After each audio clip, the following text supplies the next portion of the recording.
Good morning, everyone, and welcome to CXDX's Connected Diagnostics webinar series. This is our first one. Very excited. Thank you to all those people that have joined us for this morning's session, hopefully inside half an hour. And thanks for those that have asked for the video recording. So we'll get that out to you as soon as we can. The format of the session is, and this webinar series, we're inviting some clinicians in.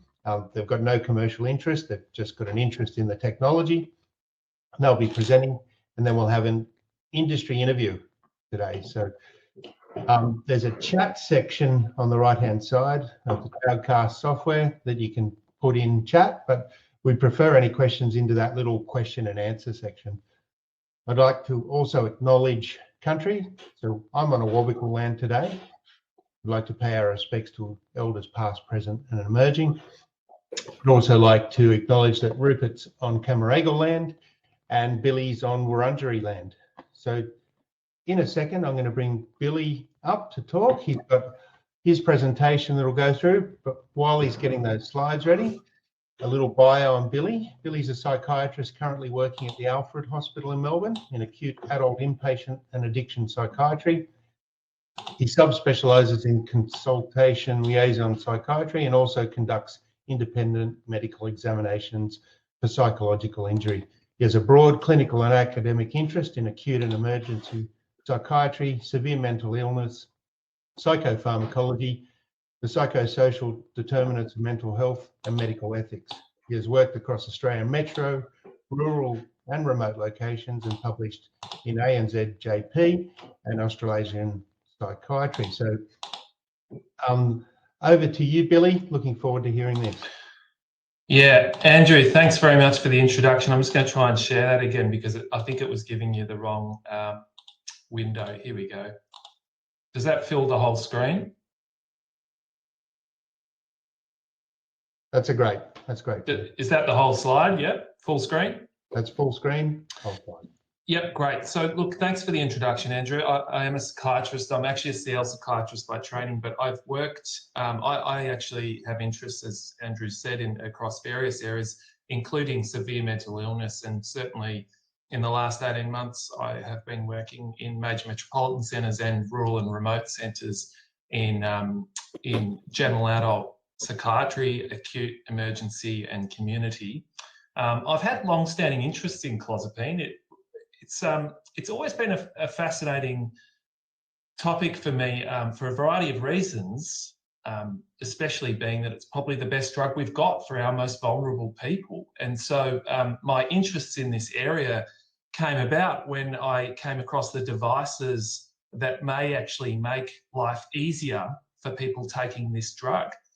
So today I just want to go through a couple of kind of cases that might demonstrate how that could be, and then sort of talk about the potential benefits of moving away from the lab-based monitoring Clozapine to point-of-care monitoring. As Andrew said, I don't have any conflicts of interest. I'm not paid by any of the companies that produce the devices that I'm talking about. I'm merely interested in any technology that could improve the lives of the people we look after. So here's a case, and both of these cases are based on, they're de-identified and the details slightly changed, but based on real cases I've come across in the past year or so. 36-year-old man, treatment-resistant psychotic disorder, Clozapine, 450 milligrams, titrated up about 3 months earlier. He had a level of 340 and he was asymptomatic. It was a really good result for this young man. He was being monitored by the Community Mental Health Service and he presented to a routine review, described himself as feeling tired and shitty. He certainly didn't appear psychotic and didn't describe psychotic symptoms at that stage, but he wasn't himself. He had some systemic symptoms, mainly in kind of being fatigued and, sort of a general malaise about him, but he didn't seem to have any focal infective symptoms or cardiac symptoms or anything else that we'd normally be seriously worried about with Clozapine. His mental state seemed at baseline. It might have even been slightly better. He was somewhat kind of sedated, maybe. It wasn't clear. But what was clear was that he was frustrated with the staff and he was blaming the Clozapine. The the clinician who saw him in this clinic said, well, look, we need to get some bloods to see what's going on. And he said, what the fuck is that going to do? And he quite reasonably said, I'm going home. So he went home. Anyway, a few days later, he collapsed at home. He's in a department housing flat. A neighbour heard the commotion because he actually hit the kitchen floor, and he was dragged into hospital with a neutropenic sepsis. His clozapine was ceased, and he became severely unwell in that context. And I'd left the place before I heard of what came of the poor bloke. Another woman, a 54-year-old woman, treatment-resistant schizoaffective disorder. She had also done really well. She was started on clozapine about 20 years ago. She hadn't been in hospital for nearly a decade. Her dose at the time of review was 475 milligrams. She had a good level of 560. Of note, she'd recently had a knee replacement. It was an elective, uncomplicated procedure in hospital. She spent 10 days, 11 days in hospital for that. And then when she came out, she saw her clinician in the clozapine clinic, but she was sort of disorganised in her speech and her behaviours and a bit elevated, not to the point of lights and sirens, but certainly out of character for her, especially given her level of stability over time. The normal things were done. Pharmacy was contacted, and she had indeed been taking her clozapine as directed. The blister packs were up to date. They were not full. They'd been opened. There was no substance use. A UDS was done. It was negative, and she didn't appear to have any acute medical problems or constitutional symptoms. So it wasn't clear what was going on there. But what happened was she ended up at a train station completely out of control a couple of days later and was admitted and hospitalised for a few months with manic psychosis. So the question begs, what were these foregone conclusions for these two vulnerable people? As it stands, the answer might actually be yes, probably, because we couldn't know what was going on and we couldn't potentially do anything about it. One man has a serious medical problem, which ends up in a serious psychiatric problem. One woman has a serious psychiatric problem, which arguably ends up with a serious medical problem. She's in hospital for 2 months. Could we have done anything differently? Well, if we take this bloke, the first bloke, when we got to this point, it's possible that, and I'm not saying that this is the panacea, but it's possible that if we said, well, okay, mate, sure, you're frustrated, you may well be right, this clozapine might have something to do with it. Would you just do a finger prick for us? And hypothetically, just thinking, well, if we got a low white cell count and it was deemed, oh, maybe there's actually something going on here that explains his constitutional symptoms. There it is, he's got a pharyngitis, he's taken to hospital, he's treated quickly, his clozapine is reduced because the serum level's probably gone up in context of his systemic inflammatory state, but it wasn't ceased, he remains well, and he eventually goes home on his clozapine, remaining asymptomatic on discharge. So that's a potential altered result from an immediate blood capillary test of a clozapine that gives you the white cell count. What about this lady? Well, it's a bit of a conundrum. There's some clues in the history here as to what's happened. In that 11 days in hospital, which may have actually been longer for the knee replacement, she stopped smoking. She was in a systemic inflammatory state from the elective surgery, and she was given prophylactic antibiotics. And all three of those factors jacked her serum clozapine level up while she was in hospital. Now, the CL psychiatrist quite reasonably reduced the dose of clozapine in order to reduce the level. So that was done. But of course, when she left the hospital, she resumed smoking, and this woman smoked about a pack a day. She stopped the antibiotics as instructed, and her systemic inflammation settled down. And so, of course, she had a dramatic reduction in her clozapine serum level. So if we said to her at that point, well, okay, you're looking pretty well. We know that you're taking it. We know that you're not using drugs. Would you just do a finger prick? Clozapine level's 28. The dose is increased of clozapine in response to that. She's given olanzapine to supplement her in that period of getting the dose and the serum level back up, and this woman recovers at home. Now, again, I'm not saying that this is, necessarily exactly what would happen, but it's just to say that having the point of care monitoring on hand could dramatically change the clinical management of people on clozapine. So the way I see it is that, a long time ago, people who were diabetic, who suffered diabetes, had to go into the lab to get their sugars. But now we do this. Could we change the paradigm of clozapine and get people out of the lab with a device in hand.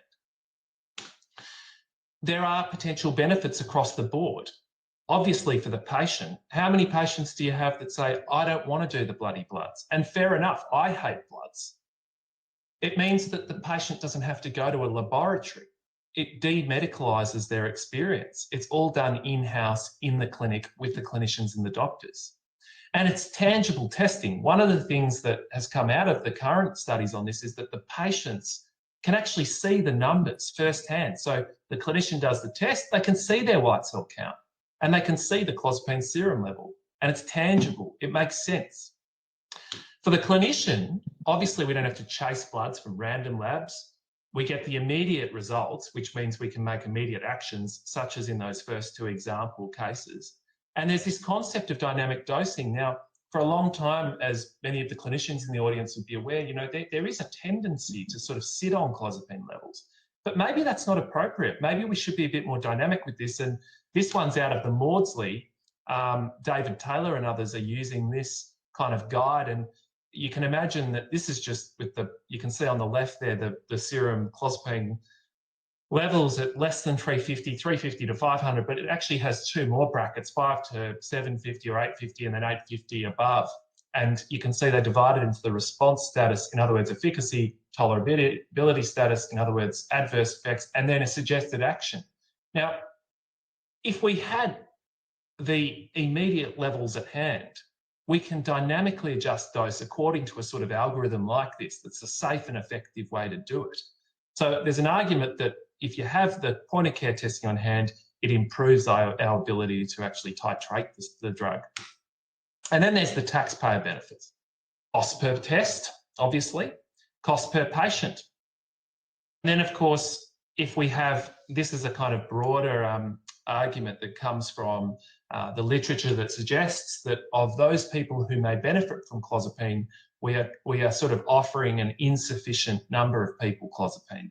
So there's an argument that the morbidity associated with treatment-resistant psychotic illnesses could be, the cost of that morbidity could be reduced if more patients were actually commenced on clozapine successfully in the first place.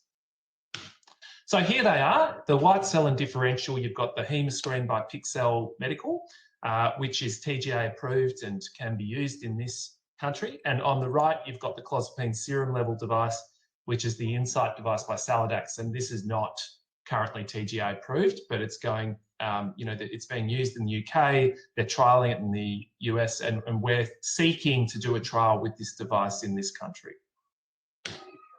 Just very quickly, a couple of papers. This paper just looked at the feasibility and reliability of the point of care white cell count and differential. In summary, it was completely feasible and reliable. The kind of interesting thing about this paper was they used the old HemoQ device, which is now, I'm told, considered less reliable than the PixCell Hemoscreen device. So the fact that the HemoQ device was reliable and feasible in this study suggests that the Hemoscreen device will be equally, if not better, useful for the point of monitoring hematological markers in clozapine. When it comes to the clozapine serum levels, this is about feasibility and reliability, and this one's out of Israel, and they again demonstrated that not only was it feasible, it was very reliable. This was a great paper. What about the accuracy of the serum levels? This paper was done in an ED, and it determined that indeed the point of care clozapine serum levels were accurate. That was replicated in the Israel study I mentioned before. And this one just looks about acceptability of point of care clozapine serum levels. And unsurprisingly, 100% of clinicians, and I think it was about 98% or something of patients, found the point of care testing completely acceptable and preferred it over lab-based testing. And finally, this is a very short case series out of the UK using the point of care clozapine serum level testing, looking at length of stay. And amongst other things that they described in this case series, it was actually, I think, a senior registrar who did this in the UK. There was a range of benefits they talked about within the case series, but the length of stay was reduced in these 4 cases. So back to this one. I mean, I've talked about a couple of cases. I've talked about the potential benefits at the patient, clinician, and taxpayer level.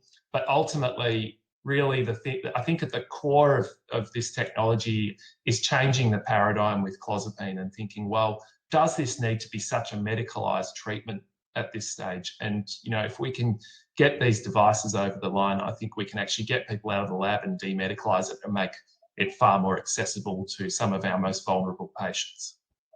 So thank you, and I'm happy to take any questions. Billy, fantastic presentation. We have got one through. Yep. I thought you were going to get off very lightly. So is there any cross-reactivity with other compounds, or is it highly specific to clozapine? And that's a really good question. The simple answer is I don't know. The Salidax people with that device would know. What I can say is with regard to antipsychotics in particular, I would think not, because, and the reason is that device is actually designed to measure not only clozapine levels, but they are angling to use it to measure other serum levels of other antipsychotics. It's just that the only antipsychotic at the moment that is point of care is the clozapine, for obvious reasons that I've discussed here. So the fact that the device is going to be designed to actually test for other things would suggest that you wouldn't get cross-reactivity. If anything, you'd get a differential, which would be really good. Thank you, Billy. So, but Andrew, yeah, I think it's a good question, and it's something that we can forward on to the Salidax people. And we'll come back with an answer for the person that asked the question. So, Billy, can we get you to wind back a slide on there for a second, just so I can make a comment for you? So, what you've displayed there is a glucose test. Yeah. The transition was from glucose to a point of care finger stick technology, and we know we're into wearable glucose meters. Are you suggesting that might be the ideal path, and yeah, change the paradigm is to take that next step as well? So once it gets past point of care, to move it into wearable? Yeah, I mean, it's a good question, Andrew. I think that there's two parts to the answer to the question. One is, well, what is the importance of the clozapine serum level, for example? Just focusing on the serum level as opposed to the white cell count. The white cell count needs to be done because we know that clozapine can be associated with agranulocytosis, hence the increased monitoring of that. But if we take the serum level, one is, well, what is the importance of the serum level? Now, clinicians would know that in order for, you know, the old rule of thumb of you need a 350 level before you can say that you've trialed clozapine adequately is not necessarily entirely true, because if a person is asymptomatic with a serum level of 200, then there's no reason to keep jacking up the dose. However, if a person is not, it is worth considering pushing that level above 350. And the evidence suggests that many people benefit from that increased dose. And Taylor and others even talk about if you still have symptoms and it's distressing and impairing, that you could even push it above 600. So there are opinions on this. So given the current understanding is that serum levels are important, Andrew, I think that if the technology can improve to make the testing of the serum level as seamless as possible and as pain-free for the patient as possible, yes, I think it should head towards what we have with glucometers. And then I guess, you know, I haven't even thought about this, but in the future, if it was deemed that the serum levels, if it were important ongoing, then a wearable, particularly, for example, for someone who's in hospital with a systemic inflammatory state, taking antibiotics and stopping smoking, could give us a live feed of where that person's clozapine serum levels are up to, which would give us even more dynamic dosing. So whilst I don't want to jump the gun, Andrew, I think it's a really interesting suggestion. The answer to the question is, yeah, I think it should head in the same direction as the monitoring for any biochemical parameter that we deem is important. Wonderful. To clinical management. Billy, I do have one more question from the group, and then we're going to move into Rupert's section where we can interrogate him. At the end, the question is, at the end you mentioned a reduction in length of stay. Yeah. Clozapine? Do you know how much? No, they didn't really. They said a few days, so I don't know how much. And I want to just emphasise that paper, which the Saladex people were pretty keen to kind of trumpet. It is just a small case series, so we can only take a sort of little bit from that. Having said that, as a person who works currently in a major metropolitan hospital acute psychiatric inpatient unit, I have had several cases in recent times where having an immediate serum level would have assisted me to adjust the clozapine dosing, I think, in a far more expeditious fashion than if I didn't have it. So I could see how that could potentially reduce length of stay by a few days for sure. So I think it's entirely plausible, but it needs more research. And on that point, just to make mention of what we're thinking of doing in this health service at the moment is we're just at a sort of planning and hypothetical stage, but we're looking at doing a trial of the white cell count and the clozapine serum level point of care devices in an outpatient clinic on people stable on clozapine. So we're not actually doing the inpatient stuff at the moment, but that would be the next step. And my view is that, as I say, if we had that, I think it probably would reduce length of stay. Fantastic, Billy. Really appreciate generosity in presenting today for us. No worries. Rupert's on stage already. So Rupert Haines is owner and director of Point of Care Diagnostics. I'll stop sharing, Andrew. Yeah, that'd be great. Yeah. I've admired Rupert's skills for a number of years, particularly in the tech scouting and the ability to provide point of care services and solutions for people and supporting the technology coming into Australia. Welcome, Rupert, and I'm going to ask you a series of questions. Thank you very much. Hopefully I'll be gentle on you, but I think they're what people would like to hear in this space. So, first one, as the owner and director of Point of Care Diagnostics, you've helped lots of customers. Why did you choose the PixCell Hemoscreen as one of your products that you'd like to help get into Australia? I think point of care hematology and the point of care has always been a holy grail, I guess, for point of care testing. There are so many usage cases for it. Remote medicine or emergency department, or even psychiatric care, of course. We're trying to use the effective point of care hematology system, and really what they were was scaled down lab instruments with all of the difficulties that come with that, with maintenance, and so a care that did come along was incredibly attractive. The Hemoscreen PixCell is exactly that.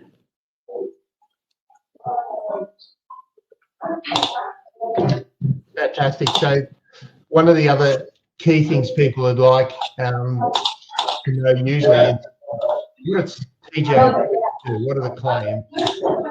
Well, fully TGA approved. There are no limitations on its use or any restrictions for use. So you can do anything that's actually in the IFU or in the there's no restrictions on it. We just have a little bit of background noise with Billy, I think. Oh, let me silence myself, mate. Thank you. So, sorry for the distraction, people. So finger prick. So it's unusual that it is finger prick approved. Yeah. There's no restriction from a TGA on the usage for finger stick usage. So no, fully approved. Excellent. And the next question people will always jump to is, okay, how much does this cost? How much does it cost? And a consumable. And I know it's very difficult for you to answer that because there's lots of variables in order quantities and lots of things like this. But is there a ballpark you can give people? Definitely, but yeah, it comes with the caveat that, of course, it is dependent on volumes and things. But ballpark, we're talking about $15,000 for the analyzer, and about $15 per test. They're good. They're almost round numbers to help people do their math. We do reagent rental arrangements and lease options and things as well. We can be quite flexible, depending upon the requirements. Yeah, I mean, everything is of course negotiable, if that's the right way of putting it. So we encourage people to come and talk to us about what they want to do with the device, and we'll find the best options available to make it happen. Wonderful. And I'm just scrolling through the list that I normally interrogate manufacturers with. So what's the lifespan of these technologies? How long does it last? As a new device, it's quite hard to put an exact figure on it because none of them have reached the end of their life yet. It's been in the market for about 3 years. We would typically expect a device like this to last for at least 5 years. Depends on how heavy the usage is. We do also offer a gold service contract, which if a device does break down after the warranty period, which is a year, we will automatically replace it free of charge, or at least under the gold service contract. So that's an option for clients as well, to have peace of mind and know that it's going to be there in the future. Wonderful. So I'm getting more sold on this technology. I know how much it costs. There's good warranty on it. You sound like good service. What clinical evidence supports Hemoscreen? What does it perform well? Yeah, it most certainly does. I would point people to, first of all, perhaps to a study out of Turku University Hospital in Finland last year, and perhaps that South London and Maudsley Trust paper as well. But we've also had quite a few trials done in Australia by fairly significant clients, and we're happy to provide references for anyone who wishes to proceed further. And there are lots of local people who I think will be happy to sing the praises of the performance. Excellent. I'm getting a step closer. So now I want to know about what sort of training you offer. So do I have to learn how to train people, or you? Yeah, we're happy to do either on-site or remote training, depending. It's going to depend a lot on the client's previous experience with point of care testing. Some people obviously have a lot and don't require much training at all. It's a fairly simple device to use, but we're happy to run training sessions. And again, if there's staff turnover and new operators, we're happy to redo the training whenever someone needs it. And there's plenty of training materials as well, videos and literature to guide people through it. What about storage and handling of some of those cartridges? But room temperature, which is a pleasant change for us. So very easy, 17 to 27 degrees Celsius. So no refrigeration really required, just a bit of stable temperature. The exception to that's for QA material, which does need 2 to 8 degrees for the fridge. Thank you. And I think I've got one left. So I'm almost sold. How long would it take for a device to come in and for you to dispatch it ready for me to use it? We have stock on hand at the moment and typically do. So as long as you get your order in today before 3 o'clock, we can have it to you tomorrow. But for larger orders and customers who require multiple devices, the manufacturer PixCell is very responsive, and you could expect a lead time of maybe a few weeks, nothing more. Fantastic, Rupert. There's no questions in the question and answer section for you. I've obviously interrogated you enough about things. I do appreciate you coming in. But if there are any questions that people want to contact us afterwards, then please feel more than welcome to. Yeah, there's plenty of other material available for anyone who needs it. Wonderful. And down the bottom of the screen, I've put up a link to Rupert's website, Point of Care Diagnostics, for people to access. So thank you once again to the presenters. Thanks again to all those people that wanted to see the video, and we'll be sending that out to you. It'll come to you by email for those that have registered, through LinkedIn for the first connections, and also through a YouTube channel. Billy mentioned that there'll be a couple of projects that proceed with this. We're really excited about what they look like, and the plan is to do another webinar going through some progress reports later in the year with those. So keep aware of the news, probably through LinkedIn is where we'll publish most of it, and our websites.